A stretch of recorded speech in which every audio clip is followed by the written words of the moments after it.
इसके तुरंत बाद एमिली बेहोश हो गई। बस कुछ ही सेकंड्स बीते होंगे कि वह खुद को एक पूरी तरह हॉस्टाइल एनवायरनमेंट में फेंकी हुई पाई। उसके चारों ओर एक विशाल जंगल फैला हुआ था। इस अजीब रेल्म में दोपहर का समय था।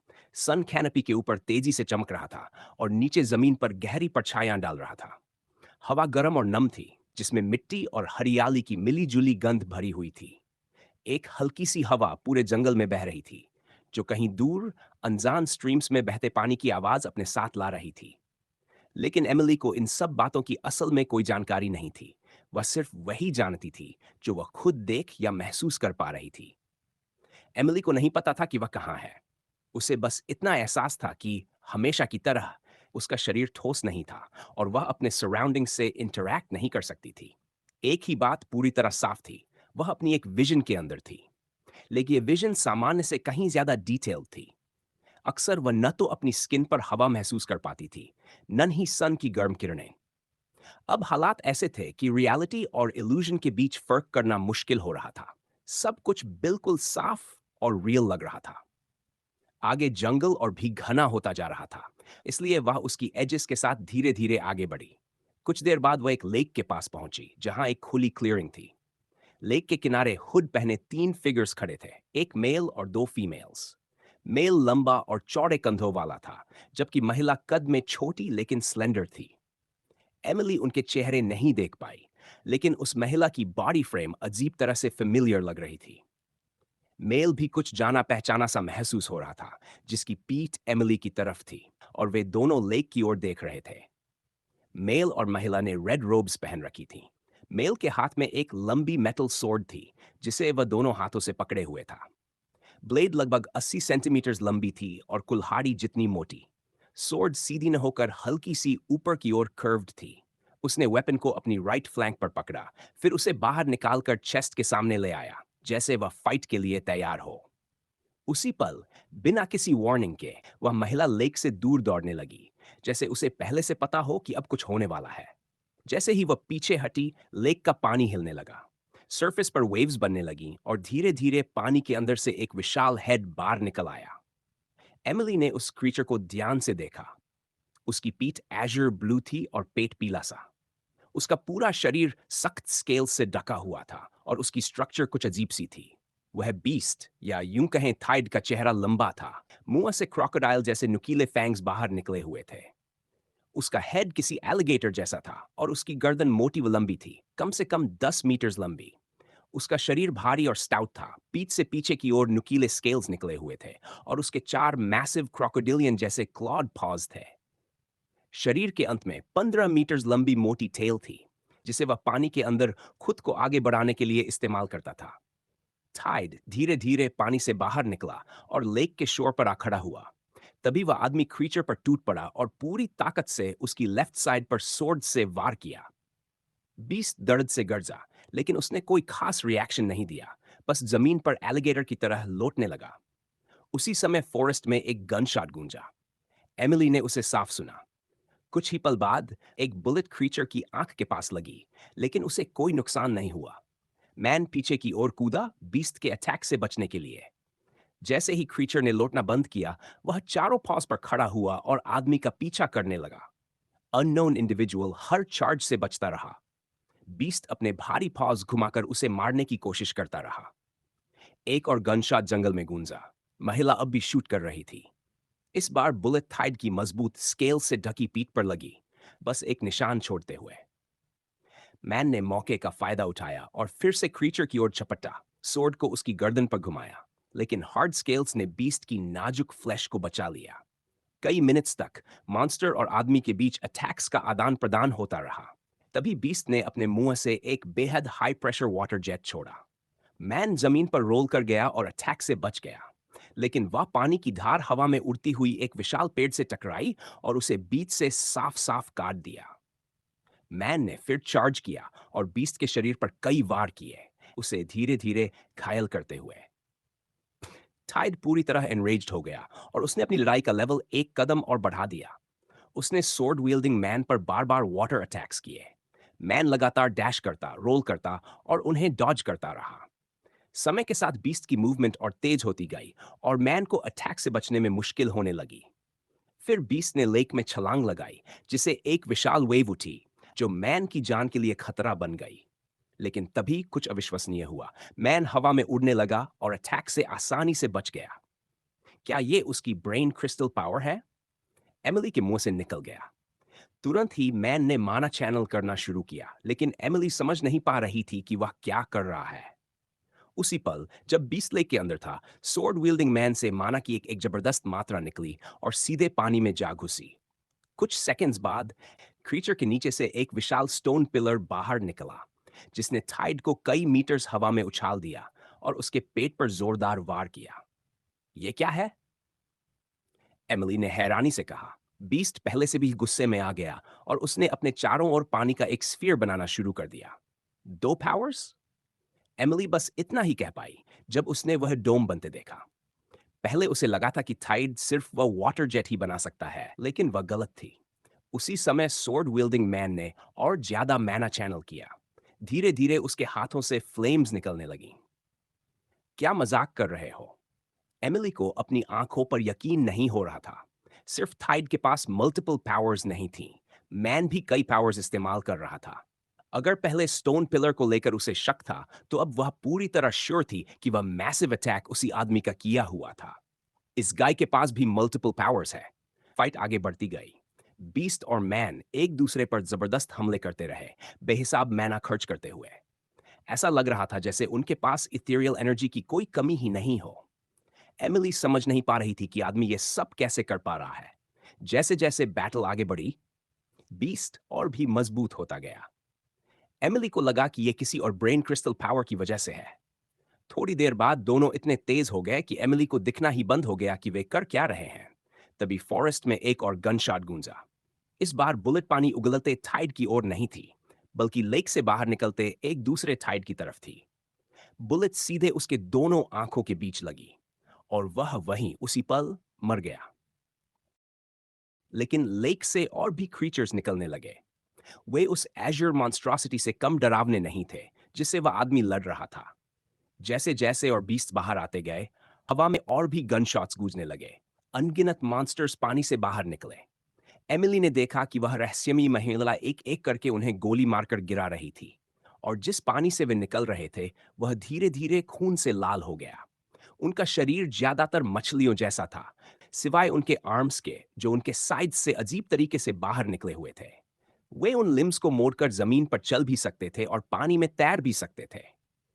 क्रीचर्स अलग अलग साइजेस के थे, कुछ इंसानों से बड़े, कुछ छोटे, और हर एक के पास नुकीले क्लॉज और तेज दांत थे। महिला की गोलियों से एक के बाद एक टाइड गिरते जा रहे थे, लेकिन उनका अंत नहीं दिख रहा था। वह जितनी तेजी से हो सकता था उन्हें मार रही थी, फिर भी वह काफी नहीं था। कुछ थाइड्स स्वॉर्ड विल्डिंग मैन की ओर झुंड बनाकर बढ़ने लगे। जिन थाइड्स को वह मार रही थी, वे जान बचाने के लिए गोलियों से बचते हुए बार बार पानी में कूद रहे थे, बस किसी तरह जिंदा रहने की कोशिश में। उनकी हरकतें स्ट्रगलिंग ऑटर्स जैसी लग रही थी। एमिली ने नोट किया, और भीट्स उस अनजान आदमी के पास उभर आए और मिलकर उस पर हमला करने लगे। इस नए मोड ने सोर्ट्समैन की हालत और मुश्किल कर दी। अब उसे एक नहीं, बल्कि अनगिनत दुश्मनों से लड़ना पड़ रहा था। वह पूरी ताकत से लड़ा, टाइड्स की कतारों को काटता हुआ, अपनी मल्टीपल पावर्स का इस्तेमाल करता हुआ कई क्रीचर्स को मार गिराया, और साथ ही एज्योर थाइड के हमलों से किसी तरह बचता रहा। महिला हर उस थाइड को गोली मार देती जो सोर्ट्समैन के बहुत करीब पहुंच जाता। कई बार उसने ऐसे खतरनाक हमलों से उसे बचाया जो उसकी जान ले सकते थे। साफ दिख रहा था कि यह रहस्यमयी महिला कितनी कीमती थी। थाइड्स आते ही जा रहे थे, और जल्द ही 200 से ज्यादा क्रीचर्स आदमी को चारों ओर से घेर चुके थे। तभी उसने अपने ब्रेन क्रिस्टल के जरिए मैना चैनल किया और तुरंत एक विशाल एक्सप्लोजन छोड़ दिया, जिसने उसके आसपास मौजूद हर मॉन्स्टर को वेपराइज कर दिया। सिर्फ एजर थाइड बचा रहा। जैसे ही बाकी थाइड्स मरे, आदमी को माना का एक जबरदस्त सर्ज मिला, और वह और भी ज्यादा एनर्जाइज्ड होकर लड़ने लगा। यह सब आखिर हो क्या रहा है? एमिली ने अविश्वास से कहा। एजर बीस्ट लगातार स्वॉर्ड्समैन पर हमले करता रहा। आदमी हर अटैक से बचता और मौका मिलते ही काउंटर करता। लेकिन थाइड धीरे धीरे और भी भयानक धरती हिला देने वाली पावर्स दिखाने लगा, जिससे आदमी की हालत बुरी लगने लगी। ऐसा लग रहा था कि वह जीत नहीं पाएगा। एजर बीस्ट ने अपनी नीली एनर्जी की वेव्स पर वेव्स आदमी की ओर फेंकी। हर एक अटैक चूक गया, लेकिन जो भी ब्लास्ट पीछे के पेड़ों से टकराया, उसने तबाही मचा दी। कुछ हमले एमिली के गोस्टली शरीर के आर पार भी निकल गए। एमिली ने पीछे मुड़कर उन अटैक्स का असर देखा। उखड़े हुए पेड़, आसमान से गिरती मिट्टी और लेक के चारों ओर बने विशाल धुएं से भरे क्रेटर्स। तभी अचानक कुछ ऐसा हुआ जिसने वहां मौजूद हर किसी को चौंका दिया। एजरथाइड के चारों ओर एक विशाल नीला स्फीयर बन गया। वह स्फीयर फैलता गया जब तक कि वह लगभग 60 मीटर्स का नहीं हो गया। फिर वह स्फीयर सिकुड़ने लगा और अंत में पूरी तरह एजरथाइड के अंदर समा गया। उसकी थ्रोट फूलने लगी और वहां से सफेद रोशनी चमकने लगी। बीस्ट ने अपना सिर पीछे की ओर झुकाया, मुंह खोला और उसकी थ्रोट से एक सफेद बीम निकली जो आसमान को चीरती हुई ऊपर चली गई। एक तेज फ्लैश हुआ और जैसे ही रोशनी फीकी पड़ी, चारों ओर आग फैल गई, यहां तक कि नंगी जमीन तक जल उठी। ये कैसे मुमकिन है? इसका कोई मतलब ही नहीं बनता। क्या ये सच में रियल है? एमिली जानती थी कि जो कुछ वो देख रही थी वह किसी दिन जरूर सच होने वाला था। और तभी उसके अंदर कुछ जाग उठा। उसे इस आदमी को ढूंढना ही होगा। अगर ऐसा थाइड इंसानों के कब्जे वाले कॉन्टिनेंट में आ गया तो सिर्फ तबाही ही तबाही होगी। यह बीस्ट बेहद ज्यादा ताकतवर था।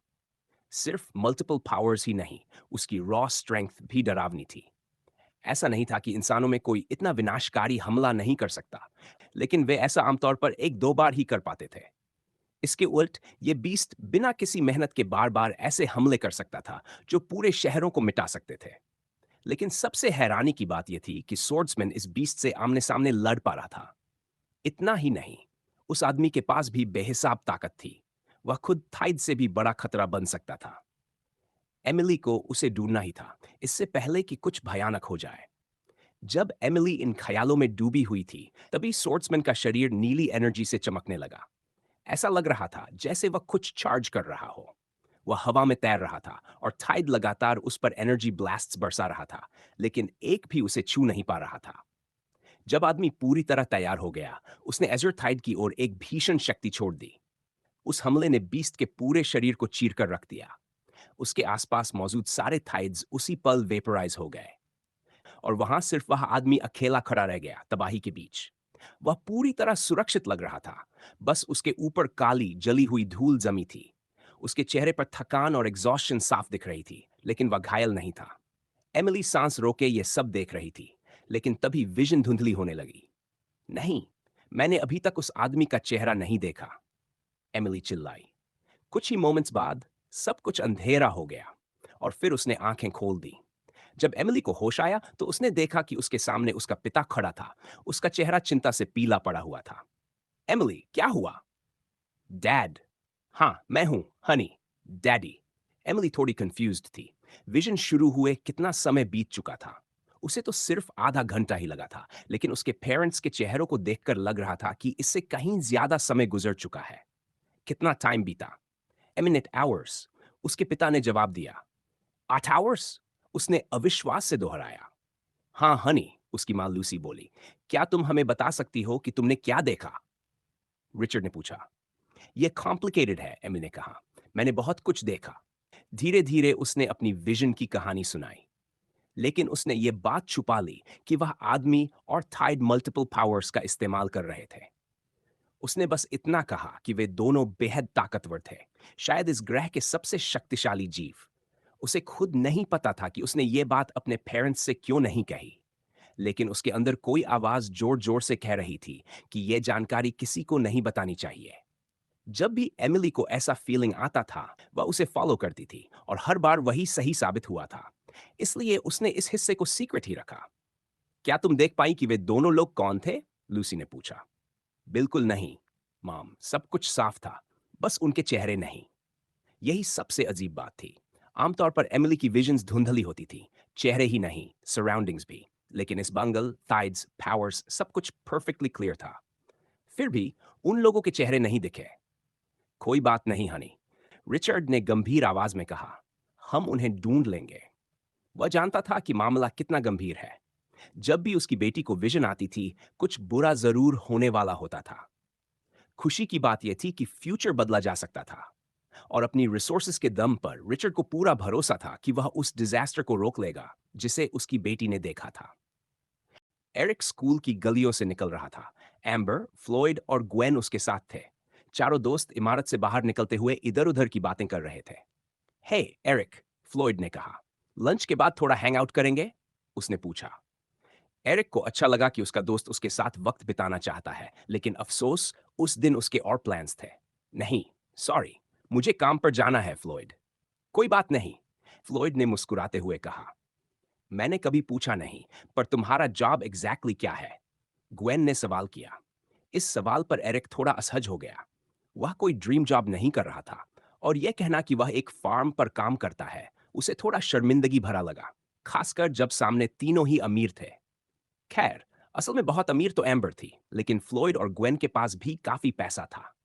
एरिक सोचने लगा कि क्या कहे। उसकी हिचकिचाहट एम्बर ने तुरंत नोटिस कर ली। अगर तुम बताना नहीं चाहते तो जरूरी नहीं, एम्बर ने कहा। नहीं, नहीं, मैं फार्म पर काम करता हूं। मेरी पावर्स वहां काफी यूजफुल है, एरिक ने कहा। अगर मैं गलत नहीं हूं तो तुम प्लांट्स को तेजी से ग्रो करा सकते हो, राइट? बेसिकली, हाँ। और प्लांट्स थोड़े अलग भी हो जाते हैं, ज्यादा स्ट्रांग और खाने में बेहतर, एरिक ने जवाब दिया। तो फार्म के लिए तो यह बढ़िया पावर हुई, ग्वेन ने कहा। हाँ, लेकिन फार्म मेरा नहीं है, इसलिए मेरी शेयर ज्यादा नहीं है। तुम कितना कमाते हो?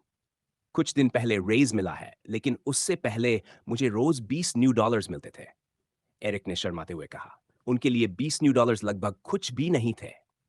20 न्यू डॉलर्स? ये तो आउटरेज है, फ्लॉयड ने कहा। इसके बाद बातचीत घूमकर ग्वेन, फ्लॉयड और एम्बर के पेरेंट्स की इनकम पर आ गई।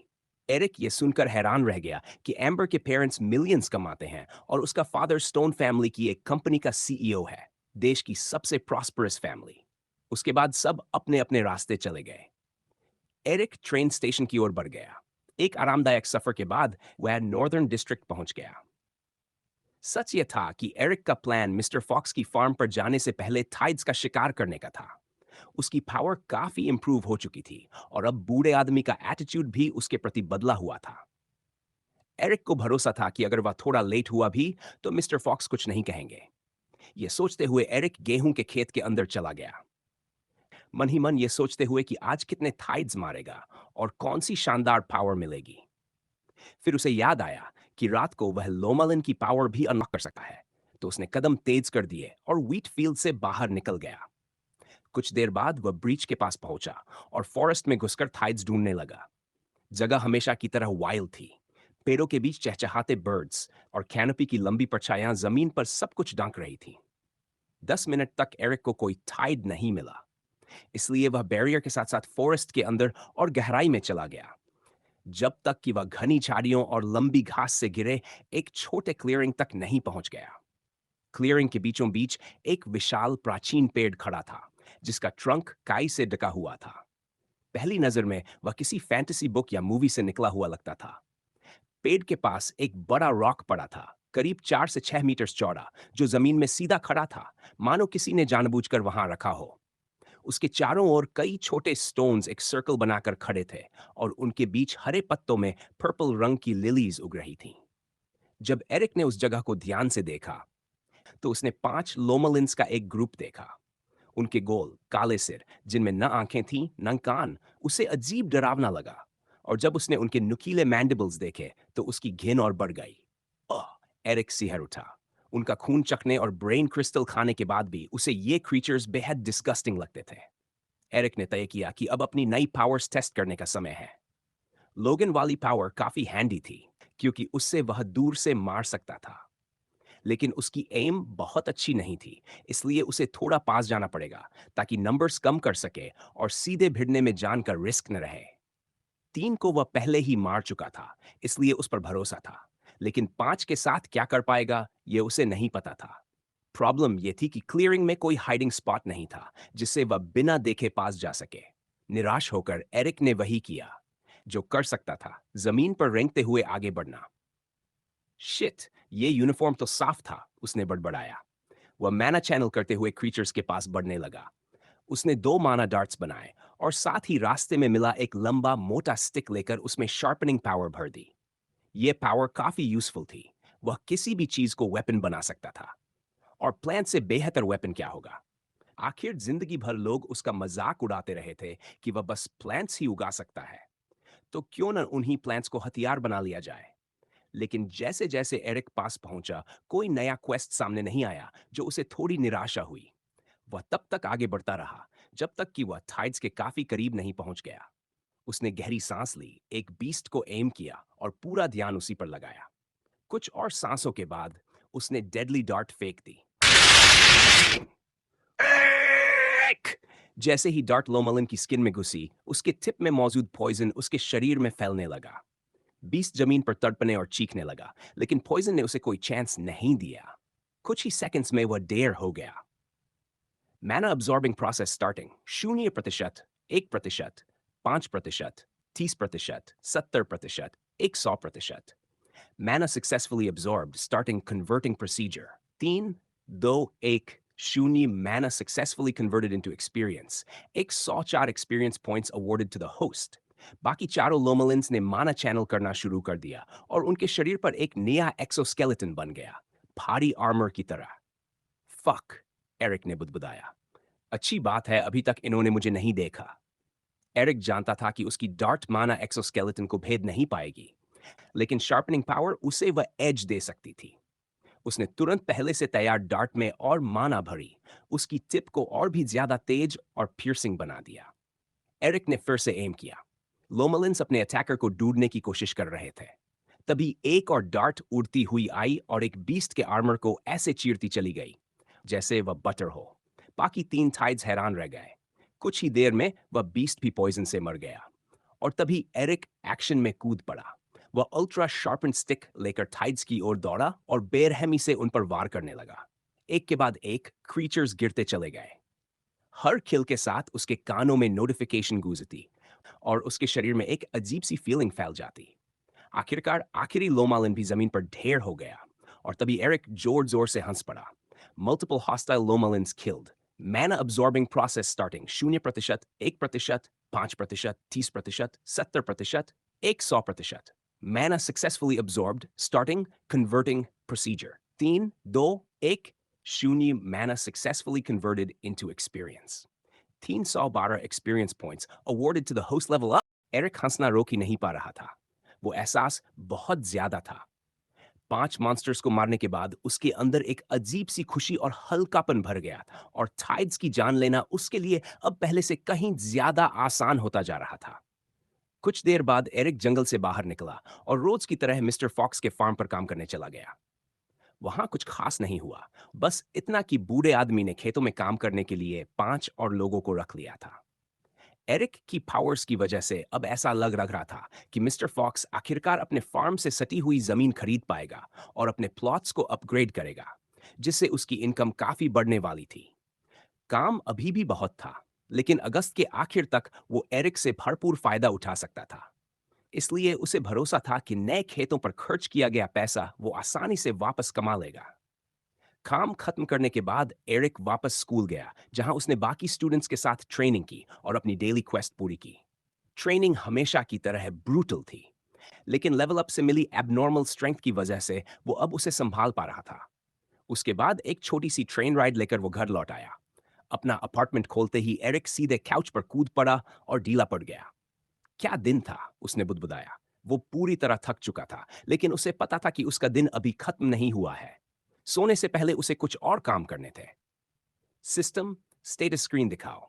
Host information, name Eric Romano, age 16, level 7 experience, 432 DNA points, 50 health, 440 mana, 370 attributes, strength 17, intelligence not dexterity, आची 17, available attribute points, 5 powers.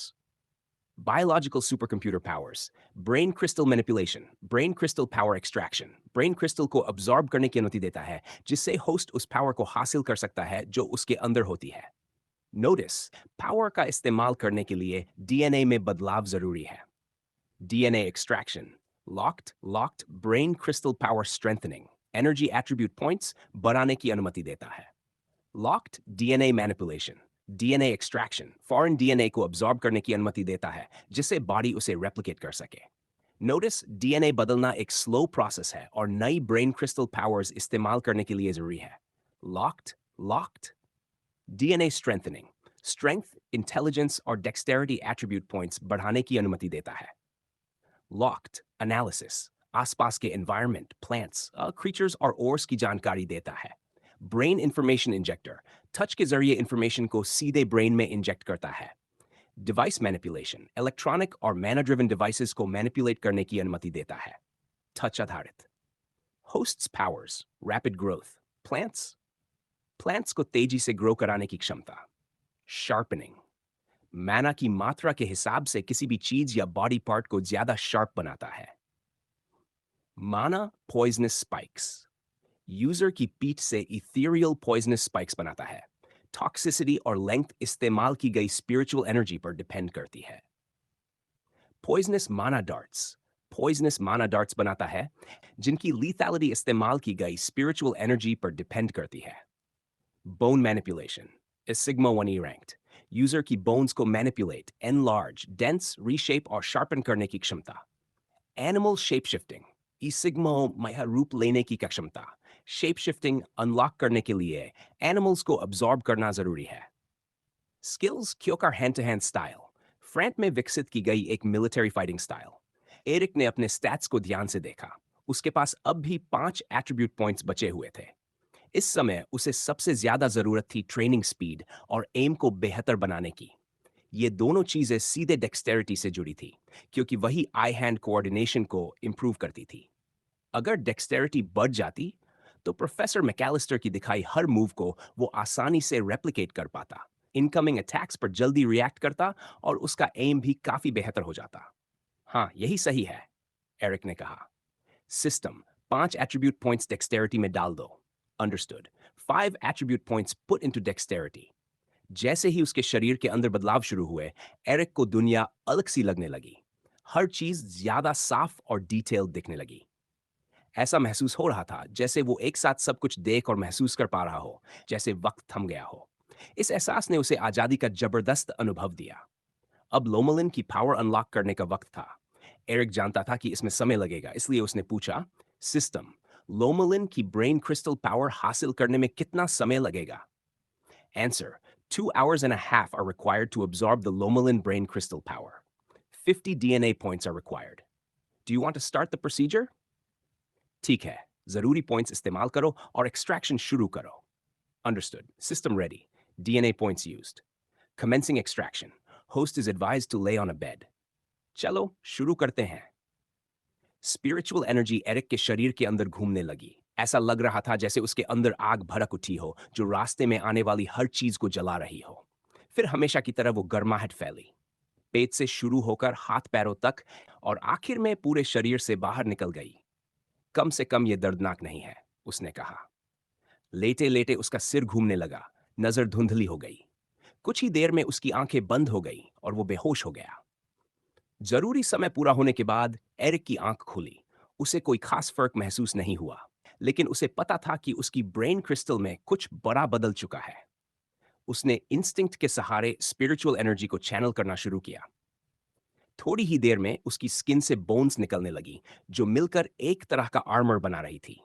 उसने एक जबरदस्त डिफेंसिव पावर अनलॉक कर ली थी। इसके अलावा उसकी फिजिक भी थोड़ी बदल गई थी। अब उसके बॉडी शेप से पहचानना मुश्किल हो गया था कि वो कौन है और चेहरे पर उभरी हड्डियों की वजह से उसका चेहरा भी साफ नहीं दिख रहा था। हालांकि ये ई रैंक्ड पावर थी, यानी स्पिरिचुअल एनर्जी की खपत बहुत ज्यादा थी। वो इसे ज्यादा देर तक मेंटेन नहीं कर सकता था। खैर, कुछ न होने से तो बेहतर है, उसने सोचा। अब न्यूरल लिंक्स बनाने की कोशिश करनी होगी। एरिक काउच पर बैठ गया और लोटस पोजीशन में आ गया। उसने ध्यान लगाकर स्पिरिचुअल एनर्जी चैनल करना शुरू किया। बचा हुआ पूरा समय लिंक्स बनाने में लगा दिया। लेकिन यह प्रोसेस लंबा और मुश्किल था और उस रात वो कोई प्रगति नहीं कर पाया।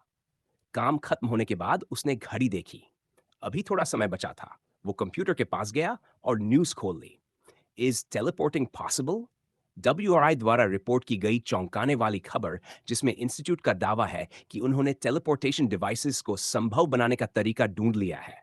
ये कैसे किया गया, कोई नहीं जानता, लेकिन उन्होंने अपने ऑफिशियल चैनल्स के जरिए बयान जारी कर दिया है। WRI का कहना है कि आने वाले सालों में वो एक पूरी तरह फंक्शनिंग डिवाइस बना पाएंगे। अब हमें बस इंतजार करना होगा। इसका ह्यूमैनिटी पर क्या असर पड़ेगा? क्या ट्रांसपोर्टेशन कॉस्ट्स काफी कम हो जाएंगी? क्या थाइड अटैक्स घटेंगे? और ये टेक्नोलॉजी आम लोगों तक कब पहुंचेगी? जर्नलिस्ट विक्टोरिया कैरल, जून 17, 3040, टेलीपोर्टेशन डिवाइस? एरिक ने कहा, सिस्टम, क्या ये मुमकिन है? Answer, anything is possible through the usage of मैना। इसके बाद एरिक ने इस डिवाइस से जुड़ी और भी जानकारी ढूंढनी शुरू कर दी। वो किसी बच्चे की तरह एक्साइटेड था, जैसे क्रिसमस ईव हो। वो दिल से चाहता था कि किसी दिन वो इस देश को छोड़ सके, और अगर ऐसी टेक्नोलॉजी आ गई तो ये उसके लिए बेहद काम की होगी। अब वो बस यही उम्मीद कर सकता था कि सब कुछ सही दिशा में जाए और रिलीज में ज्यादा वक्त न लगे। लोमलिन की पावर हासिल करने के बाद पूरे 8 दिन बीत चुके थे। इस दौरान कुछ भी बहुत बड़ा नहीं हुआ। पुलिस अब भी लोगन, कोनल और ओरसन के गायब होने की जांच कर रही थी, लेकिन सारी क्लूज इसी तरफ इशारा कर रही थीं कि उन तीनों की मौत किसी गैंग के हाथों हुई थी। ऐसा कोई अनोखा मामला नहीं था। मुमकिन था कि उन्हें लूट लिया गया हो और उन्होंने विरोध किया हो, जिससे तग्स ने उन्हें मार दिया हो। बस एक बात थोड़ी अजीब थी, उनकी बॉडीज नहीं मिली थी, जबकि आमतौर पर ऐसा हो जाता था। पुलिस के पास इस मामले में कोई ठोस सुराग नहीं था। तीनों लड़कों के पेरेंट्स अब भी उम्मीद कर रहे थे कि उनके बच्चे जिंदा हो, लेकिन पुलिस जानती थी कि अगर उन्हें किडनैप किया गया होता तो अब तक रैंसम की मांग आ चुकी होती, जो नहीं हुई। एक और संभावना यह थी कि उन्हें किडनैप करके ऑर्गन हार्वेस्टिंग के लिए इस्तेमाल किया गया हो। वॉर की वजह से ऑर्गन्स की डिमांड बहुत ज्यादा थी, और ऐसे मामले अक्सर सामने आते रहते थे। फिर भी कुछ भी पक्का नहीं था, और छह पेरेंट्स अपने अपने तरीके से सच्चाई जानने की कोशिश कर रहे थे। इन 8 दिनों में एरिक ने अपनी डेली क्वेस्ट्स पूरी की, फार्म पर काम किया, और प्रोफेसर मैकेलिस्टर व बाकी टॉप स्टूडेंट्स के साथ ट्रेनिंग जारी रखी। उसने छा और लोमलिंस को भी मारा, जिससे उसका लेवल फिर से बढ़ गया और उसकी डेक्सटेरिटी 18 तक पहुंच गई। उसी दौरान उसे शार्पनिंग पावर में एक और न्यूरल लिंक मिला, जिससे उसकी फिजिकल स्टैट्स और बेहतर हो गई। हालांकि एरिक को एक बात अजीब लगी। शहर के आसपास के जंगलों में उसे लोमलिन के अलावा कोई और थाइड नहीं मिला। इसने एरिक को थाइड्स के बारे में थोड़ी रिसर्च करने के लिए मजबूर कर दिया, और तब उसे एहसास हुआ कि वो कितना ज्यादा लकी था। लोमलिन्स कोई बहुत ताकतवर थाइड नहीं थे, लेकिन वो कॉलोनीज में रहते थे और खाने या रिसोर्सेज की तलाश में छोटे छोटे ग्रुप्स भेजते थे। एरिक को सिर्फ 5 या 6 के छोटे ग्रुप्स ही मिले थे, जबकि आमतौर पर लोमलिन्स सैकड़ों की संख्या में हमला करते थे। ये जानकारी पढ़ते ही एरिक की रीढ़ में सिहरन दौड़ गई। उसने तुरंत फैसला किया कि वो दुनिया भर के थाइड्स की जानकारी अपने ब्रेन में इंजेक्ट करेगा। इस तरह जब भी वो किसी नए क्रीचर से लड़ेगा, वो ज्यादा प्रिपेयर्ड होगा और ये भी जान सकेगा कि उनके ब्रेन क्रिस्टल में किस तरह की पावर होती है।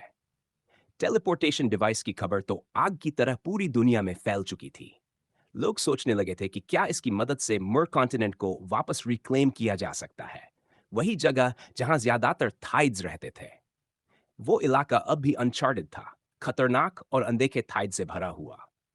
फिर भी बहुत से लोगों को लगा कि रिस्क लेना वर्थ इट हो सकता है। एरिक भी उन्हीं में से एक था, लेकिन उसे पता था कि वहां जाने से पहले उसे बहुत ज्यादा स्ट्रांग होना पड़ेगा। अगर सोलोमन जड, अब तक का सबसे ताकतवर इंसान, वहां मर गया था, तो उसके बचने की क्या संभावना थी? कोई नहीं। पूरे हफ्ते टीवी और media non stop teleportation device की ही बातें करते रहे। स्कूल में भी यह सबसे बड़ा टॉपिक बन गया था।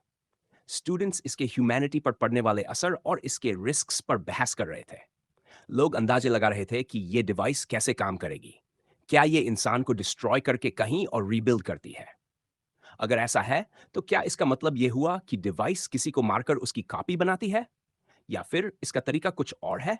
डिबेट काफी इंटेंस थी, और कई रिलीजियस ग्रुप्स ने इस टेक्नोलॉजी को सैटेनिक कहकर कंडेम कर दिया। एरिक को नहीं पता था कि असल सच्चाई क्या है, लेकिन उसे यकीन था कि जब ये टेक्नोलॉजी आम लोगों के लिए उपलब्ध होगी, तब सब साफ हो जाएगा। इन सब के अलावा जिंदगी काफी शांत थी। लोगन और उसके दोस्तों के गायब होने के बाद स्कूल का माहौल पहले से कहीं ज्यादा पीसफुल हो गया था। अब कोई एरिक को बुली करने की हिम्मत नहीं करता था, क्योंकि सब जानते थे कि वो खुद को डिफेंड कर सकता है। बहुत से लोगों ने उसे स्कूल के टॉप स्टूडेंट्स के साथ ट्रेनिंग करते देखा था और हैरान थे कि एक ऐसा लड़का जिसे मार्शल आर्ट्स का कुछ भी नहीं आता था, इतनी तेजी से इंप्रूव कैसे कर गया। यह सच था कि उसकी ब्रेन क्रिस्टल उतनी पावरफुल नहीं थी, या कम से कम लोग यही सोचते थे। लेकिन उसकी फिजिकल स्टैट्स ने उस कमी को पूरी तरह कवर कर लिया था, जिससे वो बेहद ताकतवर बन गया था। एरिक अभी अभी फार्म पर काम खत्म करके निकला ही था कि उसके फोन पर एक मैसेज आया। सेंडर एम्बर थी। Come to school as soon as you can. Professor McAllister has a huge announcement to make. Do not be late. Sender, Amber Joyce. Announcement? ऐसा क्या हो सकता है? एरिक ने सोचा। उसने अपनी रफ्तार बढ़ाई और ट्रेन स्टेशन की तरफ निकल पड़ा। ट्रेन में चढ़कर वो हमेशा की तरह विंडो के पास बैठ गया और बाहर का नजारा देखने लगा। रूरल इलाके, फार्म, फील्ड्स, वुड्स, रिवर्स और स्ट्रीम्स धीरे धीरे न्यू अलेक्जेंड्रिया के सबर्ब्स में बदलने लगे। बिल्डिंग्स और स्काईस्क्रेपर्स बढ़ते गए जब तक ट्रेन डाउनटाउन नहीं पहुंच गई, जहां ऊंची इमारतें और भीड़-भाड़ वाली सड़कें थीं। ट्रेन से उतरकर एरिक स्कूल की तरफ बढ़ा। स्कूल पहुंचने में उसे करीब 15 मिनट लगे। अंदर जाने से पहले उसने इलेक्ट्रॉनिक इंफॉर्मेशन बोर्ड के सामने भीड़ देखी। प्रोफेसर मैकेलिस्टर बोर्ड के पास खड़े थे। स्कूल के टॉप स्टूडेंट्स उनके आसपास थे।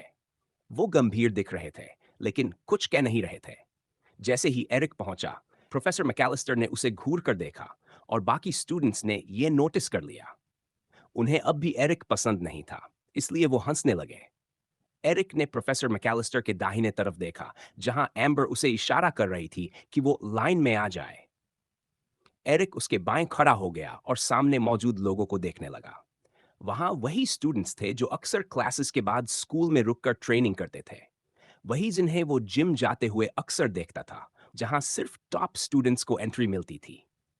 ये पूरे इंस्टीट्यूशन के सबसे अच्छे स्टूडेंट्स थे, भले ही एब्सोल्यूट टॉप ना हो। उनमें ऐसे लोग थे जिनके पास एक्स्ट्रॉर्डिनरी पावर्स थी, शानदार फिजिक थी और ग्रेड्स भी बेहतरीन थे। सब प्रोफेसर मैकेलिस्टर के अनाउंसमेंट का इंतजार कर रहे थे, लेकिन टीचर तब तक शुरू नहीं कर रहे थे जब तक सारे टॉप स्टूडेंट्स इकट्ठा न हो जाएं। एरिक के एम्बर के पास पहुंचते ही प्रोफेसर मैकेलिस्टर ने बोलना शुरू किया।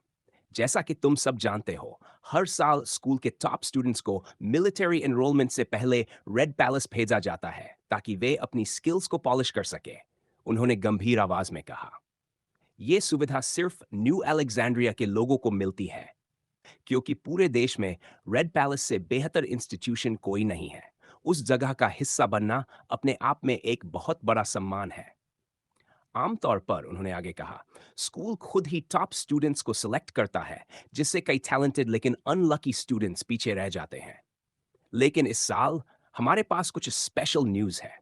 भीड़ में हलचल मच गई, लेकिन प्रोफेसर मैकेलिस्टर का चेहरा अब भी गंभीर था। इस साल से हमने फैसला किया है कि स्कूल के हर स्टूडेंट को एक मौका दिया जाएगा। स्कूल ईयर के अंत में एक छोटा टूर्नामेंट आयोजित किया जाएगा। ये 1 जुलाई से स्कूल जिम में शुरू होगा। हर स्टूडेंट इसमें हिस्सा ले सकता है। उन्होंने सिर हिलाकर अपनी बात की पुष्टि की। चारों तरफ फुसफुसाहट शुरू हो गई। लोग इस फैसले के पीछे की वजह का अंदाजा लगाने लगे। कुछ को लगा कि ये रेड पैलेस के लिए टैलेंट चुनने का नया तरीका है। कुछ ने सोचा कि ये एबिलिटीज को टेस्ट करने का नया सिस्टम है। लेकिन कुछ स्टूडेंट्स को लगा कि ये किसी तरह का फेवरेटिज्म है। आखिरकार, एरिक का टॉप स्टूडेंट्स के साथ ट्रेनिंग करना कोई छुपी हुई बात नहीं थी। सब जानते थे कि अवेकनिंग के बाद से उसने जबरदस्त इंप्रूवमेंट किया था, लेकिन यह भी साफ था कि वो इतना स्ट्रांग नहीं था कि स्कूल उसे सीधे रेड पैलेस के लिए सिलेक्ट करे। शायद ये टूर्नामेंट उसी के लिए रास्ता खोलने का तरीका था। फिर भी ये हर स्टूडेंट के लिए एक अनमोल मौका था, रेड पैलेस जैसे प्रेस्टिजियस डोजो में जाने का। और कोई भी इस मौके को हाथ से जाने नहीं देना चाहता था। अनाउंसमेंट होते ही प्रोफेसर मैकेलिस्टर ने क्राउड को डिसमिस कर दिया और टॉप स्टूडेंट्स के साथ जिम की तरफ बढ़ गए। उनके लिए यह खबर काफी भारी थी, क्योंकि अब रेड पैलेस डोजो में उनका सिलेक्शन पक्का नहीं रह गया था। हालांकि नथानियल, एंडरसन और एम्बर जैसे स्टूडेंट्स काफी चिल थे। उन्हें अपनी एबिलिटीज पर इतना भरोसा था कि उनका स्पॉट जाना मुश्किल ही था। जब सब जिम की ओर जा रहे थे, एरिक ने एम्बर को रोक लिया। उसके मन में रेड पैलेस डोजो को लेकर कई सवाल थे। एम्बर, क्या मैं एक सवाल पूछ सकता हूँ? एरिक ने धीरे से कहा ताकि बाकी स्टूडेंट्स न सुने। हाँ, पूछो, एम्बर ने जवाब दिया। रेड पैलेस डोजो क्या है? एम्बर ने एरिक की तरफ ऐसे देखा जैसे उसे यकीन ही न हो रहा हो। उसे हैरानी हुई कि एरिक को रेड पैलेस डोजो के बारे में पता ही नहीं था। एरिक ने उसका एक्सप्रेशन देखा और तुरंत बोला, मेरा मतलब है, मुझे पता है कि ये एक डोजो है, ट्रेनिंग की जगह है, लेकिन इसे ज्वाइन करना इतना इंपॉर्टेंट क्यों माना जाता है? वेल, एम्बर ने गहरी सांस ली। हाँ, ये एक डोजो ही है, लेकिन सिर्फ डोजो नहीं, ये पूरे नेशन की सबसे इंपॉर्टेंट और रिस्पेक्टेड ट्रेनिंग प्लेस है। हर साल बहुत से लोग न्यू अलेक्जेंड्रिया आते हैं सिर्फ रेड पैलेस ज्वाइन करने के लिए, क्योंकि इसके कई members high ranking military officials होते हैं। वहाँ देश के बेस्ट टीचर्स, बेस्ट रिसोर्सेज और सबसे ज़रूरी कनेक्शंस मिलते हैं। वहाँ मौजूद बहुत से लोग मिलिट्री के की फिगर्स होते हैं या फेमस पब्लिक पर्सनालिटीज। यहाँ तक कि जनरल बेकर भी 16 साल की उम्र में रेड पैलेस ज्वाइन कर चुके हैं और आज उन्हें पूरे नेशन का सबसे पावरफुल मैन माना जाता है। एरिक समझ गया कि एम्बर क्या कहना चाह रही थी। रेड पैलेस ज्वाइन करने का मतलब था अपर रैंक्स और फ्यूचर की मेंबर्स ऑफ सोसाइटी से डायरेक्ट कनेक्शंस। फिर भी एरिक पूरी तरह कन्विंस्ड नहीं था। अगर बस यही फायदे थे, तो उसे नहीं लगता था कि यह सब इतना वर्थ इट है। और भी कुछ है? एरिक ने पूछा। हाँ, एम्बर ने कहा। रेड पैलेस की स्ट्रक्चर सिंपल लेकिन इफेक्टिव है। हर मेंबर का एक रैंक होता है। ऑफिशियल कॉम्पिटिशन्स में अगर तुम अपने से हायर रैंक वाले को हरा दो, तो उसका रैंक तुम्हें मिल जाता है। रैंक जितना ऊंचा, रिसोर्सेज उतने बेहतर। रिसोर्सेज? किस तरह के रिसोर्सेज? मनी, रहने की जगह, training equipment, information, future job prospects, fighting techniques. Amber थोड़ी रुकी, फिर बोली, और सबसे important, stimulating serums. Stimulating serums? Eric की आंखें फैल गईं। ब्रेन क्रिस्टल्स और माना के इंटरैक्शन को लेकर ज्यादा कुछ साफ नहीं था। साइंटिस्ट्स ने काफी रिसर्च की थी, लेकिन कोई फाइनल एक्सप्लेनेशन नहीं मिल पाई थी। फिर भी वे ये समझने में काफी हद तक सफल हो गए थे कि ब्रेन क्रिस्टल्स ह्यूमन बॉडी को कैसे अफेक्ट करते हैं और उसमें क्या बदलाव लाते हैं। इसी वजह से सोल्जर्स की बैटलफील्ड एफिशिएंसी बढ़ाने के लिए उन इफेक्ट्स को रेप्लिकेट करने की कोशिशें की गई। रिजल्ट के तौर पर दो सीरम्स बनाए गए, BSSA और BSSSB। पहला, ब्रेन स्टिमुलेटिंग सीरम, न्यूरॉन्स की एक्टिविटी को कई गुना बढ़ा देता था, जिससे न्यूरल लिंक्स बनाना कहीं ज्यादा एफिशिएंट हो जाता था। ये सीरम बेहद कीमती था, क्योंकि ये नए न्यूरल लिंक्स बनाने की स्पीड को ड्रास्टिकली बढ़ा देता था। हायर रैंक्स पर पहुंचने के बाद अगर कोई पावर ग्रोथ जारी रखना चाहता था, तो ये ऑलमोस्ट मैंडेटरी हो जाता था। दूसरा सीरम अलग तरह का था, लेकिन उसका असर भी कमाल का था। BSSB, जिसे आम लोग बॉडी स्टिमुलेटिंग सीरम कहते थे, सीधे DNA को चेंज करता था। इसके लिए इंडिविजुअल के सैंपल्स लिए जाते थे और ये सीरम बॉडी पर वही इफेक्ट्स रेप्लिकेट करता था जो नॉर्मली न्यूरल लिंक्स बनने से होते थे। ये सीरम आर्मी के लिए बेहद जरूरी था, क्योंकि इसकी मदद से लोग नॉर्मल लिमिट से कहीं ज्यादा स्ट्रांग बन सकते थे। ये एक तरह का चीट आइटम था, जिसे ज्यादातर लोग सिर्फ सपना ही देख सकते थे। क्या तुम मजाक कर रही हो? एरिक ने डिसबिलीफ में पूछा। बिल्कुल नहीं, एम्बर ने कहा। इसीलिए रेड पैलेस ज्वाइन करना इतना इंपॉर्टेंट है। वहां तुम्हें इन सीरम्स को पाने के कई मौके मिल सकते हैं। एरिक ने उसी पल डिसाइड कर लिया, उसे हर हाल में टूर्नामेंट जीतना होगा। ब्रेन स्टिमुलेटिंग सीरम उसके लिए प्राइसलेस था। इससे वो अपनी पावर्स के लिए जरूरी न्यूरल लिंक्स बहुत तेजी से बना सकता था। बायोलॉजिकल सुपर कंप्यूटर पहले ही ट्रेनिंग एफिशिएंसी बढ़ाने का तरीका डेवलप कर रहा था, लेकिन उस प्रोसेस को पूरा होने में 2 महीने लगने वाले थे। उसने ये प्रोसेस एक दिन पहले ही शुरू किया था, यानी ये अगस्त में खत्म होता। इसके अलावा एरिक को पूरा भरोसा भी नहीं था कि सिस्टम वाकई कोई ब्रेक थ्रू ढूंढ पाएगा या नहीं। इसलिए ऑल्टरनेटिव रास्ता ढूंढना ज्यादा सेफ था। और अगर उसे सीरम्स मिल गए और सिस्टम ने न्यूरल लिंक ट्रेनिंग का कोई नया तरीका खोज लिया, तो दोनों इफेक्ट स्टैक हो सकते थे। उस हालत में एरिक दुनिया में किसी भी इंसान से कहीं ज्यादा तेजी से पावर गेन कर सकता था।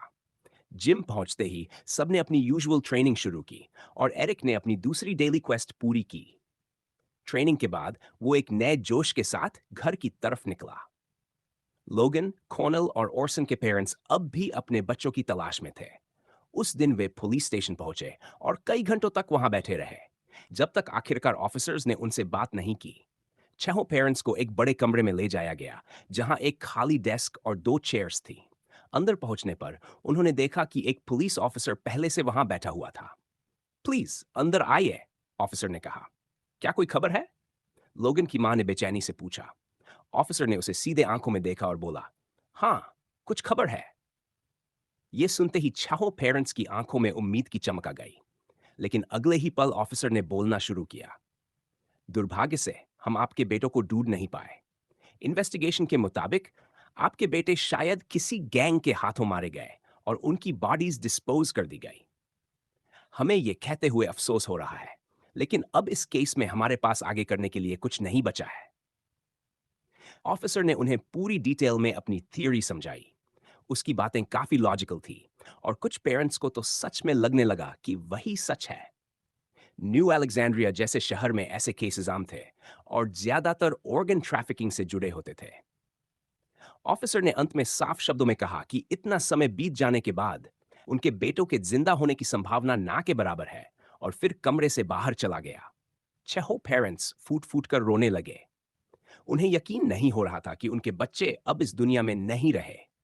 कुछ देर बाद वे किसी तरह खुद को संभालकर पुलिस स्टेशन से बाहर निकले। हर एक के दिमाग में वही सवाल घूम रहा था, क्या हुआ? और उससे भी ज्यादा डरावना सवाल, मेरे बच्चे के साथ ये किसने किया? उस रात किसी के लिए आसान नहीं होने वाली थी। काफी देर चर्चा के बाद कोनल की मां मेरी ने एक सजेशन दी। मेरी एक दोस्त है, कुछ समय पहले उसने अपने हस्बैंड पर नजर रखने के लिए एक प्राइवेट इन्वेस्टिगेटर हायर किया था। क्यों ना हम भी यही करें? पुलिस जो नहीं ढूंढ पाई, वो एक प्राइवेट इन्वेस्टिगेटर क्या ढूंढ लेगा? किसी ने पूछा। मुझे नहीं पता, मैरी बोली, लेकिन क्या तुम लोगों ने नोटिस किया? पुलिस ने एक पॉसिबिलिटी को पूरी तरह इग्नोर कर दिया। कौन सी पॉसिबिलिटी? लोगन की मां ने पूछा। मैरी ने गहरी सांस ली और कहा, उन्होंने स्टूडेंट्स के बारे में कुछ भी नहीं कहा। जब एरिक ट्रेन स्टेशन की तरफ चल रहा था, तभी उसका फोन बज उठा। आमतौर पर कोई उसे कॉल नहीं करता था, इसलिए फोन का बजना उसके लिए थोड़ा चौंकाने वाला था। I wonder who is calling, उसने सोचा और जेब से फोन निकालकर उठाया। स्क्रीन पर अंकल बेंजामिन की फोटो दिखते ही एरिक का मूड कई गुना बेहतर हो गया। उसने तुरंत कॉल रिसीव की। फोन और बायोलॉजिकल सुपरकंप्यूटर आपस में जुड़े होने की वजह से अंकल बेंजामिन की आवाज सीधे उसके कानों में गूंज उठी। अंकल बेन, पिछली बार जब हम मिले थे, तुमने मुझे ये नहीं बताया कि तुम अवेकनर हो। बेंजामिन ने हल्की नाराजगी लेकिन कुल मिलाकर खुशी भरे लहजे में कहा। दैट्स राइट, एरिक ने मन ही मन सोचा। उसने बहुत बड़ी गलती कर दी थी। इतनी अहम बात अपने अंकल को बताना वो कैसे भूल गया? I am sorry uncle Ben, I totally forgot. असल में एरिक को दोष नहीं दिया जा सकता था।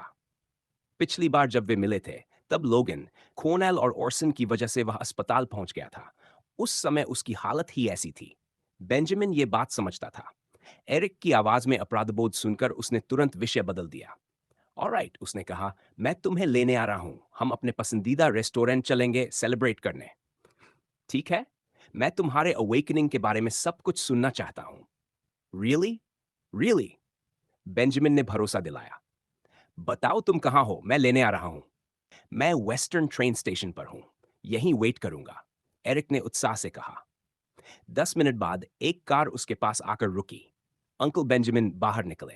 उन्होंने काले सफेद रंग का शानदार सूट पहन रखा था, शायद महंगा, और साफ लग रहा था कि वो डिनर के लिए तैयार थे।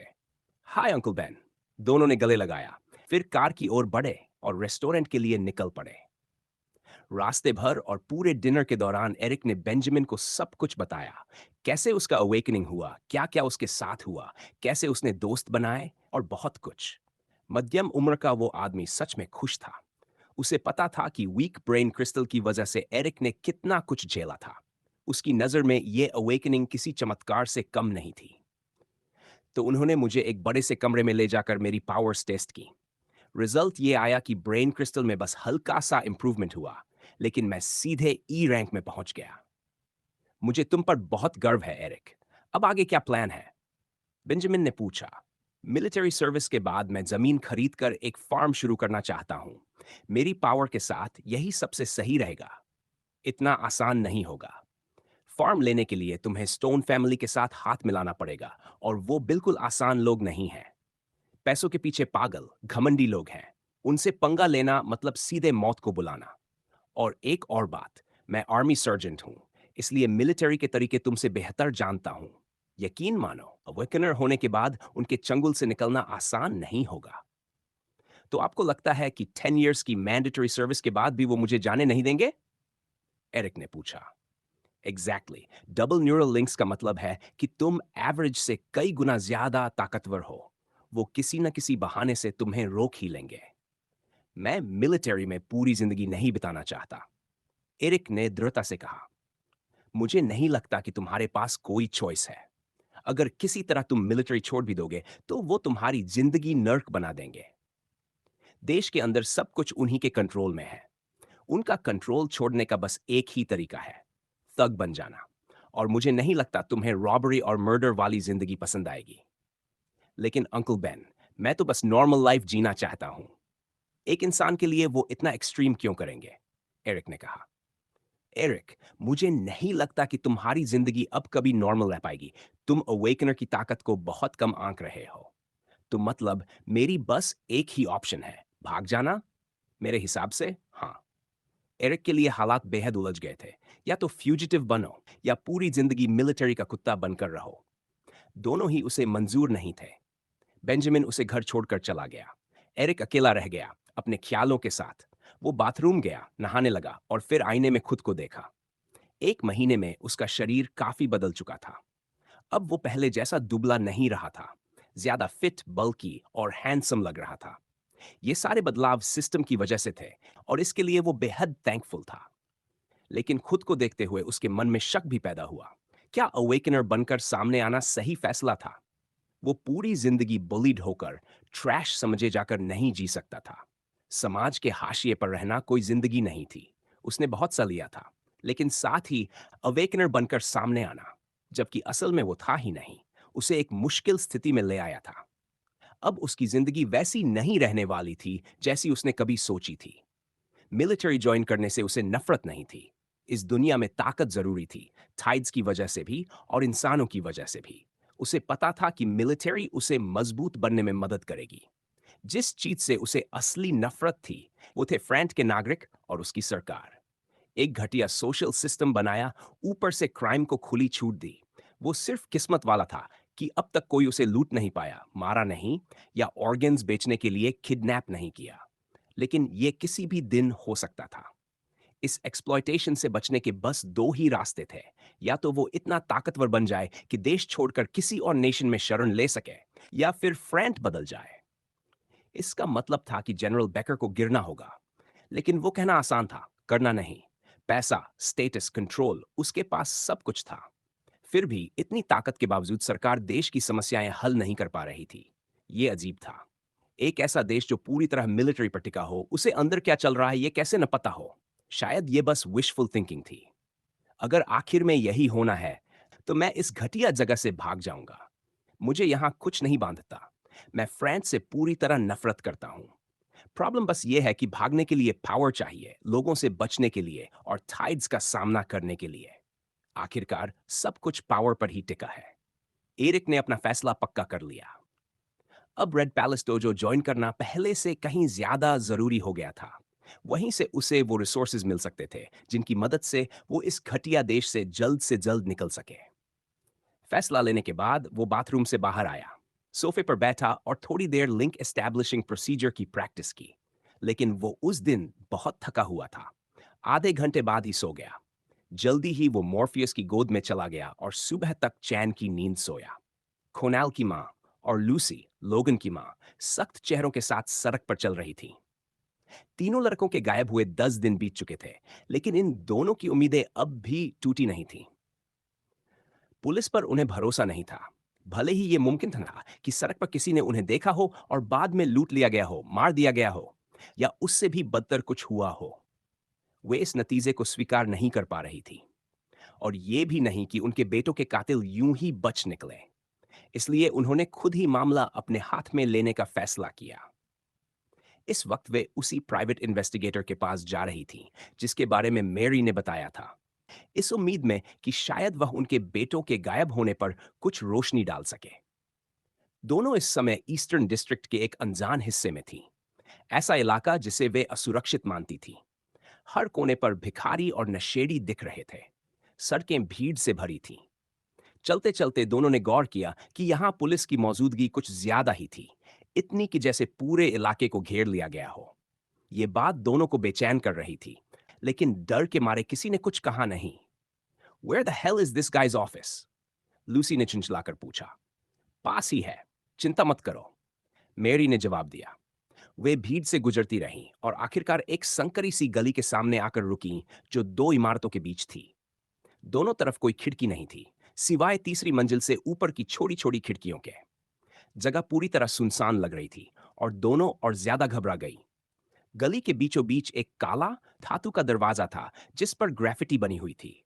दरवाजे पर अजीब अजीब निशान बने थे, ज्यादातर ओकल्टिज्म से जुड़े हुए, हालांकि उन्हें इनके बारे में कुछ पता नहीं था। आर यू श्योर यही जगह है? लूसी ने पूछा। यस, अब क्या करें? लूसी ने घबराकर बुदबुदाया। अंदर चलेंगे, मैरी ने जवाब दिया और बिना डरे आगे बढ़कर दरवाजा खोल दिया। अंदर जाकर उसने पलटकर लूसी को देखा और कहा, ठीक है, बस सीढ़ियां हैं। कई सीढ़ियां चढ़ने के बाद वे एक काले लकड़ी के दरवाजे के सामने पहुंची, जिस पर एक छोटी सी धातु की प्लेट लगी थी। मार्टिन हाइस, प्राइवेट इन्वेस्टिगेट। कोई इन्वेस्टिगेटर ऐसी जगह पर अपना ऑफिस क्यों रखेगा? लूसी ने जोर से सोचा। मैरी ने कंधे उचका दिए। वो भी उतनी ही उलझन में थी। फिर उसने दरवाजा जोर से खटखटाया। 1 मिनट बीत गया, कोई जवाब नहीं आया। दोनों को लगने लगा कि शायद उनका आना बेकार गया। तुमने तो कहा था वो हमेशा यहीं रहता है, लूसी ने कहा। यही बताया था मेरी दोस्त ने, मेरी बोली। मेरी ने आखिरी बार दरवाजा खटखटाया। तभी अचानक दरवाजा खुल गया। सामने एक आदमी खड़ा था, गहरे रंग के कपड़े पहने हुए, कमरे के अंदर भी सनग्लासेस लगाए हुए, या छोटे भूरे बाल और मूंछें। उम्र कोई 50 के आसपास रही होगी। कम से कम मुझे कपड़े पहनने का वक्त तो दे सकती थी, उसने कहा। लूसी को उस आदमी पर झुंझलाहट होने लगी, लेकिन उसे डर था कि कहीं वो आदमी दिमागी तौर पर ठीक न हो। वो किसी भी खतरनाक हालात से बचना चाहती थी। आई एम सॉरी, लूसी ने कहा। हम यहां आपकी मदद लेने आए हैं। आदमी वापस अपने ऑफिस में चला गया और बोला, कम इन। जैसे ही दोनों अंदर गई, सबसे पहले उन्हें उल्टी की बदबू महसूस हुई, खासतौर पर डेस्क के पास। दीवारों पर भी कुछ दाग थे, लेकिन समझ नहीं आ रहा था कि किस चीज के। कमरे में हर तरफ शराब की बोतलें, पुराने अखबार, सिगरेट के टुकड़ों से भरे एशट्रे और कचरा फैला पड़ा था। सोफों पर तक कचरा पड़ा था, खाने के बचे हुए पिज्जा के टुकड़े जो सड़ चुके थे। You can sit down, Martin ने कहा, लेकिन दोनों महिलाओं का उस जैविक खतरे में बैठने का कोई इरादा नहीं था। We're गुड, मैरी ने कहा। देखिए, हम आपको हायर करना चाहते हैं। किस लिए? क्या हुआ? हमारे बेटे गायब हो गए हैं, दोनों ने कहा। हम पुलिस के पास गए थे, लेकिन उन्होंने कोई मदद नहीं की। आह! The police! उन मूर्खों का झुंड!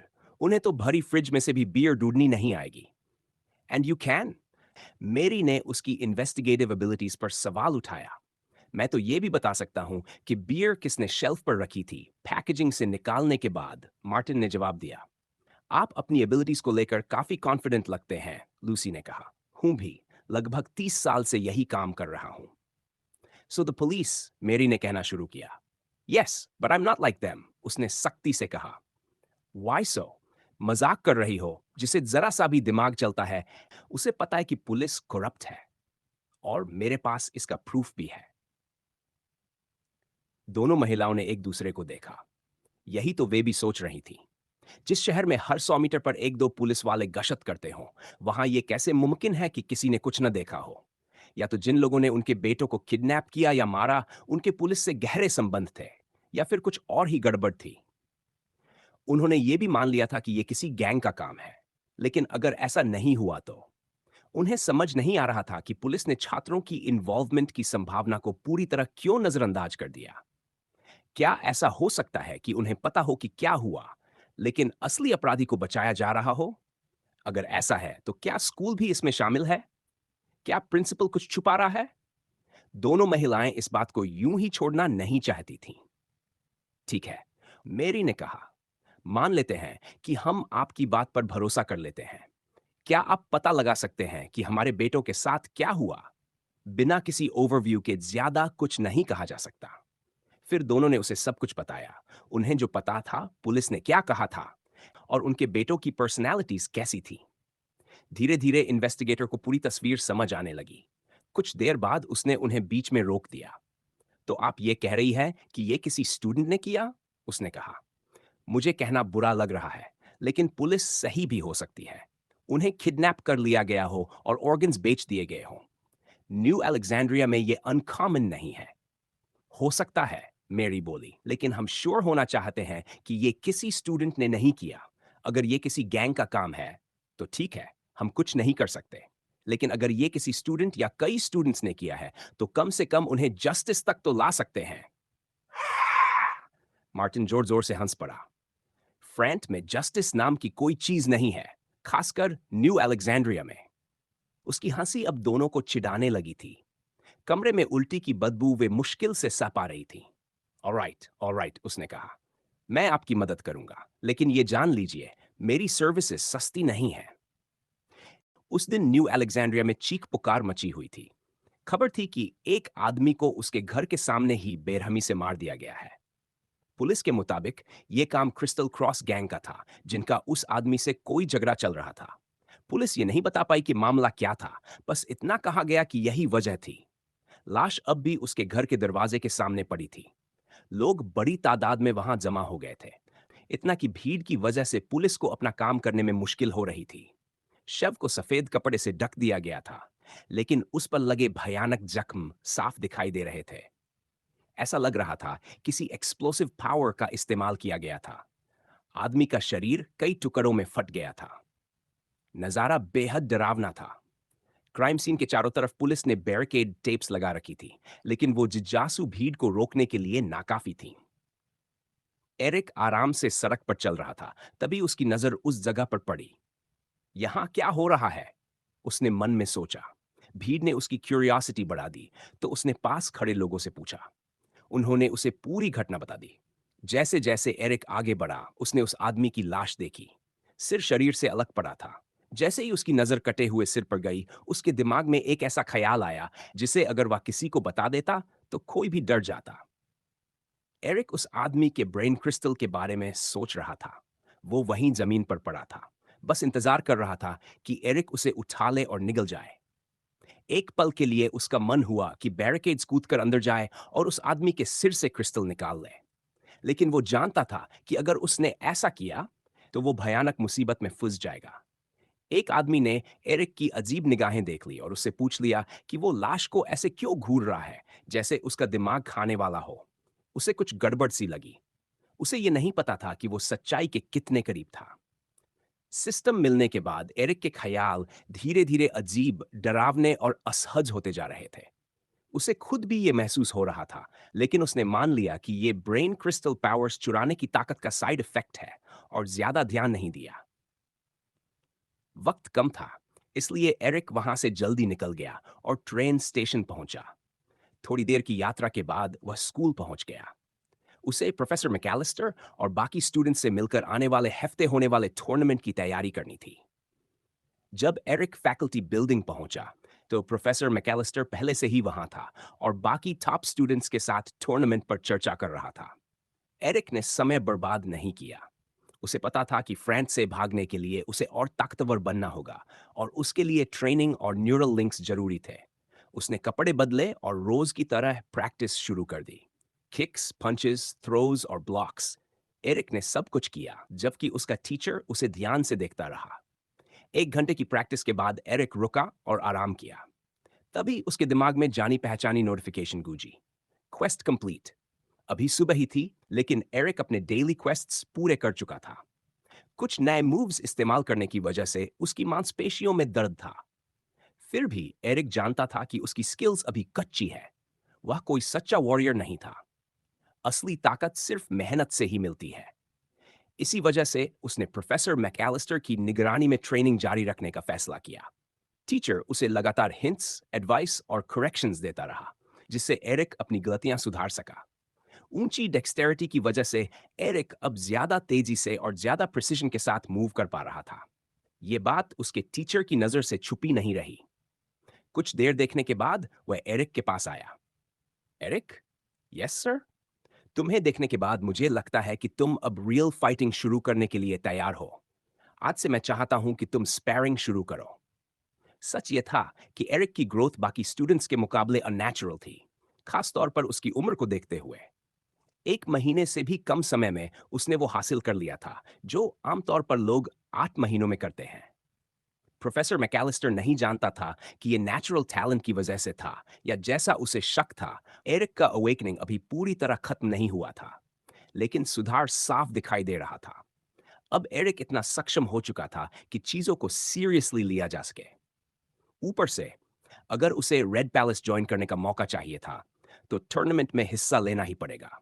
प्रिंसिपल हैरिस ने टूर्नामेंट का आइडिया सिर्फ एरिक को मौका देने के लिए निकाला था। हाँ, पूरी टूर्नामेंट स्कीम एरिक के लिए ही थी। प्रिंसिपल हर मुमकिन कोशिश कर रहा था कि एरिक को ज्यादा से ज्यादा मौके मिले, मगर प्रोफेसर मैकेलिस्टर को इसका कारण नहीं पता था, और एरिक तो बिल्कुल अनजान था। टीचर को इस तरह का फेवरेटिज्म पसंद नहीं था, लेकिन प्रिंसिपल उसका बॉस था, इसलिए वह कुछ कर भी नहीं सकता था। Are you sure sir? Eric ने पूछा। यस। इसके बाद टीचर एम्बर के पास गया। उसे पता था कि एम्बर और एरिक दोस्त है, और उसकी मदद से एरिक कहीं ज्यादा तेजी से इंप्रूव कर पाएगा। एम्बर ने बात सुनते ही तुरंत हामी भर दी। एरिक को पूरा यकीन नहीं था कि वह स्पैरिंग के लिए तैयार है। एम्बर के साथ ट्रेनिंग से उसे बहुत कुछ मिलने वाला था, लेकिन वो ये भी जानता था कि एम्बर उससे कहीं ज्यादा ताकतवर है। फिर भी वह पीछे नहीं हट सकता था। अगर उसे सच में आगे बढ़ना था और रेड पैलेस का रास्ता खोलना था, तो ये करना ही पड़ेगा। एम्बर मुस्कुराते हुए एरिक की तरफ आई। वह खुश और उत्साहित लग रही थी। उसने एरिक की घबराहट देख ली। तुम फाइटिंग के आदी नहीं हो, राइट? तुम थोड़े लॉस्ट लग रहे हो, उसने कहा। एरिक ने सिर हिला दिया। वह सच में अनश्योर था, लेकिन कोशिश करने के लिए तैयार था। डोंट वरी, एम्बर ने उसे दिलासा दिया। मैं तुम्हें चोट नहीं पहुंचाऊंगी, ओके? एरिक हल्का सा नर्वस स्माइल दे बैठा। वह खुद को मजाक बनते नहीं देखना चाहता था। एम्बर ने फाइटिंग स्टैंस ली, और एरिक ने भी वही किया। दोनों ने प्रोफेसर मैकेलिस्टर के इशारे का इंतजार किया। जैसे ही सिग्नल मिला, दोनों एक साथ आगे बढ़े। शुरुआत में एरिक धीरे धीरे चला, एम्बर की फाइटिंग स्टाइल और स्ट्रैटेजी समझने की कोशिश करता हुआ। लेकिन कुछ ही पलों में उसने स्पीड बढ़ा दी, अंदाजाने ही एम्बर के दिमाग में क्या चल रहा है। जल्द ही पंचेस और ब्लॉक्स का आदान प्रदान होने लगा। लेकिन साफ था कि एरिक के पास हेड ऑन फाइट का एक्सपीरियंस नहीं था। एम्बर उससे को सो आगे थी, यह हर किसी को दिख रहा था। एम्बर बेहद कॉन्फिडेंट थी। उसे पूरा भरोसा था कि एरिक उसे एक भी हिट नहीं कर पाएगा। और वही हुआ। एरिक ने कई बार हमला किया, लेकिन हर बार चूक गया। एम्बर हर अटैक को आसानी से डॉज करती रही। हालांकि उसने ये जरूर महसूस किया कि एरिक मजबूत है। उसके पंचेस तेज और भारी थे। बचना आसान था, लेकिन अगर एक भी लगा तो दर्द जरूर होता। एरिक की इनएक्सपीरियंस की वजह से कई क्रिटिकल स्ट्राइक्स मिस हो गए, और बाकी को एम्बर ने बिना किसी परेशानी के टाल दिया। प्रोफेसर मैकेलिस्टर पूरी एकाग्रता से स्पार देख रहा था। उसे एरिक की फाइटिंग पसंद आ रही थी। अगर वह ऐसे ही मेहनत करता रहा, तो वह एक चैंपियन बन सकता था। एम्बर के लिए फाइटिंग उसका पैशन थी, और उसे अपने से कमजोर एरिक को डोमिनेट करने में मजा आ रहा था। लेकिन थोड़ी देर बाद ही एरिक ने हमला करना बंद कर दिया। उसने तय किया कि स्पार से जितना ज्यादा इंसाइट मिल सके उतना बेहतर होगा। इसलिए उसने एम्बर की तरफ देखा और उससे ज्यादा प्रोएक्टिव होने को कहा। Alright, keep up the pace then, युवा महिला ने कहा। इसके बाद वह एरिक पर बिना रुके हमला करने लगी। एरिक ने अपने हाथ बॉक्सिंग पोजीशन में उठा लिए, जबकि एम्बर ने वह अग्रेसिव स्टाइल अपनाया जो उसने बचपन से सीखना शुरू किया था। शारीरिक ताकत के मामले में एरिक एम्बर से ज्यादा मजबूत था, लेकिन अनुभव के मामले में एम्बर को उस पर भारी बढ़त हासिल थी। उसे क्योकार फाइटिंग स्टाइल की गहरी समझ थी, जिसने उसे एक ऐसा एज दिया जो ब्रूट स्ट्रेंथ की कमी को पूरा कर देता था। उसके पंचेस ज्यादा खतरनाक थे, क्योंकि उनमें एक्यूरेसी कहीं बेहतर थी। इसमें कोई शक नहीं था कि वह किसी भी आम इंसान को नॉकआउट कर सकती थी। फिर भी इन सब फायदों के बावजूद एम्बर एरिक को गिरा नहीं पा रही थी। उसके हमले सफलतापूर्वक लग रहे थे, लेकिन एरिक की टैंक करने की क्षमता को कम करके नहीं आंका जा सकता था। एरिक का चेहरा सूजा हुआ और छोटों से भरा था, लेकिन वह गिरने से इनकार कर रहा था। एम्बर जानबूझकर उसे ज्यादा नुकसान नहीं पहुंचा रही थी, क्योंकि एरिक ने उससे सीखा हुआ कॉम्बैट यूज करना सीखने में मदद मांगी थी। वह लगातार उसे पॉइंटर्स देती रही, बताती रही कि वह कहाँ गलती कर रहा है, और जब वह कुछ सही करता तो उसकी तारीफ भी करती। ये सारी बातें एरिक को लड़ाई की आदत डालने में मदद कर रही थी। लेकिन कुछ ही समय में दोनों ही थकने लगे। दोपहर के काफी बाद तक स्पार चलता रहा। उन्होंने बीच बीच में कई ब्रेक्स लिए, लेकिन एरिक हार मानने को तैयार नहीं था। एम्बर को भी उससे कोई खास परेशानी नहीं हो रही थी, इसलिए वह ज्यादा थकी हुई नहीं थी। एरिक के हिसाब से तो एम्बर अब तक तेज सांस भी नहीं ले रही थी। उसे लगा शायद वह पहले ही इंसानी लिमिट से आगे निकल चुकी है। आखिरकार काफी देर तक ब्लोज एक्सचेंज होने के बाद जब एरिक एक भी सही वार नहीं लगा पाया, एम्बर ने एक अपरकट मारा जिसने उसे लगभग बेहोशी कर दिया। दर्द से कराहते हुए एरिक जमीन पर गिर पड़ा। 3 घंटे की ट्रेनिंग के बाद एरिक ने तय किया कि अब एक और ब्रेक लेना जरूरी है। I still have much to learn, उसने छत की ओर देखते हुए कहा। फिर वह उठा और जिम के एक कोने में रखी बेंच पर जाकर बैठ गया। एम्बर भी पास ही रखी एक बेंच पर बैठ गई, जबकि एरिक पास की दूसरी बेंच पर थका हारा लेटा हुआ था। दोनों ने पानी पिया और लंबे स्पार के बाद अपने थके हुए शरीर को आराम दिया। एम्बर ने लकड़ी की बेंच पर पीठ टिकाई और सोचते हुए एरिक को आराम करते देखा। इतनी मेहनत के बावजूद वह ज्यादा थका हुआ नहीं लग रहा था। पानी का एक घूंट लेने के बाद एरिक ने गिलास रखा और अपनी शर्ट की बांह से माथे का पसीना पोंछा। उसकी त्वचा पॉलिश्ड कैल्साइट की तरह चमक रही थी, लेकिन उसके नीचे गहरे लाल निशान साफ दिख रहे थे, जहां जहां एम्बर के पंचेस और किक्स लगे थे। फिर भी एम्बर जितना देख पा रही थी, उनमें से कोई भी चोट गंभीर नहीं थी। ये बात उसे थोड़ा परेशान कर रही थी। उसे लगा कि शायद उसे थोड़ा और सख्त पनिशमेंट देना चाहिए। एम्बर खड़ी हुई, दरवाजे के पास दीवार से टिका हुआ टॉवल उठाया और एरिक के पास आकर उसे उसके सिर के चारों ओर लपेट दिया। फिर उसने हल्के से उसके टेम्पल्स रगड़े, जब तक कि एरिक ने आंखें बंद नहीं कर ली और चैन की सांस नहीं ली। जब एम्बर ने मसल्स रगड़ना खत्म किया, तो वह पीछे हटी, मुस्कुराई और बोली, "You're वेलकम।" वह मुड़ी और रिंग की तरफ चल दी, पीछे एक पूरी तरह bewildered एरिक को बेंच पर अकेला छोड़ते हुए।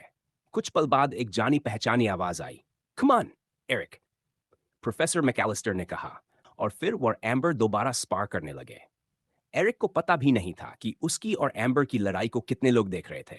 एंडरसन, नथानियल, फ्लॉयड और कई दूसरे। वे सभी एरिक की फाइटिंग एबिलिटी देखकर हैरान थे। यह सच था कि एम्बर जानबूझकर हल्का खेल रही थी, लेकिन फिर भी एरिक मुश्किल से 1 महीने की ट्रेनिंग के बाद उसका सामना कर पा रहा था। यह कैसी पागलपन भरी टैलेंट थी! इसके अलावा उसकी स्पीड और पावर तो सीधे शब्दों में ग्रोटेस्क थी। छात्रों को समझ नहीं आ रहा था कि सिर्फ एक सिग्मा रैंक्ड इंडिविजुअल होते हुए भी उसमें इतनी ताकत कैसे हो सकती है। प्रोफेसर मैकेलिस्टर ने भी ये अजीब बात नोटिस की। उसकी फिजिकल प्रोएस सच में अननेचुरल थी, और इसका एकमात्र जवाब उसका अवेकनिंग था। एंडरसन खासतौर पर एरिक की एंड्योरेंस देखकर चौंक गया था। दर्जनों वार खाने के बावजूद उसने कभी सरेंडर करने के संकेत नहीं दिखाए। एंडरसन ने सोचा कि शायद एरिक हर वार से बचने की बजाय जानबूझकर उन्हें सह रहा था ताकि ताकत बचा सके। सच में एम्बर के ज्यादातर वार उसे लग रहे थे। फिर भी किसी तरह एरिक उन हमलों के दबाव में डगमगाया नहीं। ऐसा लग रहा था जैसे वह अपने अनुभव की कमी को अपनी जबरदस्त फिजिकल एट्रीब्यूट से पूरा करने की कोशिश कर रहा हो। भले ही ये स्ट्रैटेजी लंबे समय में बेकार थी, लेकिन कम से कम इससे वह एम्बर की पेस बनाए रख पा रहा था और उसे पूरी तरह डोमिनेट करने से रोक पा रहा था। देखने वालों में नथानियल भी था। वह एरिक और एम्बर को स्पार करते हुए खींच भरी नजर से देख रहा था। तुम उसके बारे में क्या सोचते हो, नैट? कार्ल ने पूछा। वह अभी रेड पैलेस में शामिल होने लायक नहीं है, नथानियल ने जवाब दिया। शायद, लेकिन उसकी ग्रोथ एक्सप्लोसिव है। यह डराने वाली है। नथानियल ने यह सुना और भौहें सिकोड़ ली। उसे यह सोचकर असहजता हो रही थी कि कोई उससे तेज ग्रो कर सकता है। एंडरसन और एम्बर पहले ही मार्शल माइट में उससे आगे थे, और अब यह छोटा सा प्रिक भी अपने दांत दिखाने लगा था। वह अंदर ही अंदर गुस्से में था, लेकिन उसने उसे बाहर नहीं आने दिया और शांत स्वर में बोला, देखते हैं वह कहां तक पहुंचता है। कार्ल ने सिर हिलाया और एरिक तथा एम्बर के स्पार को देखता रहा। एम्बर ने जब अपना आउटपुट बढ़ाया तो एरिक को मुश्किल होने लगी। उसे ज्यादा वार लगने लगे और वह उन्हें महसूस भी करने लगा। फिर भी उसने कभी कंसंट्रेशन नहीं खोई, एम्बर के लगातार हमलों के बावजूद। यहां तक कि जब एम्बर ने एक किक सीधे उसके सिर पर मारी जिससे वह लगभग बेहोश हो गया, तो खुद को संभाल पाया और लड़ता रहा। स्टॉप! स्टॉप! प्रोफेसर मैकेलिस्टर चिल्लाए। आखिरकार एम्बर ने अपनी रफ्तार धीमी की और पूरी तरह से रुक गई। मुस्कुराते हुए एम्बर ने एरिक की ओर इशारा किया और बोली, नाइस जॉब। फिर दोनों ने स्पार खत्म कर दिया। प्रोफेसर ने रिंग के दो सिरों पर खड़े, हांफते और पसीने से लथपथ दोनों फाइटर्स को देखा। Very well Eric, you are talented indeed, शिक्षक ने कहा। अगर तुम अच्छे से ट्रेनिंग करते रहे तो टूर्नामेंट में तुम्हें कोई समस्या नहीं होगी। एरिक ने एम्बर की ओर देखा। वह अपने हाथ सीने के सामने जोड़कर मुस्करा रही थी और सिर हिला रही थी। यह देखकर एरिक थोड़ा शर्मिंदा हो गया, लेकिन वह अपनी मुस्कान वापस लौटाने से खुद को रोक नहीं पाया। इसके बाद एरिक नहाने चला गया। यह उसके लिए एक थकाने वाली सुबह थी, लेकिन वह खुश था। उसे एहसास हुआ कि वह लड़ाई में इतना भी बुरा नहीं है। वह एम्बर के रिलेंटलेस असॉल्ट को झेल सका। वह एक फाइटिंग मशीन थी, बेस्ट ऑफ द बेस्ट, और उसे दोस्त के रूप में पाना उसकी किस्मत थी।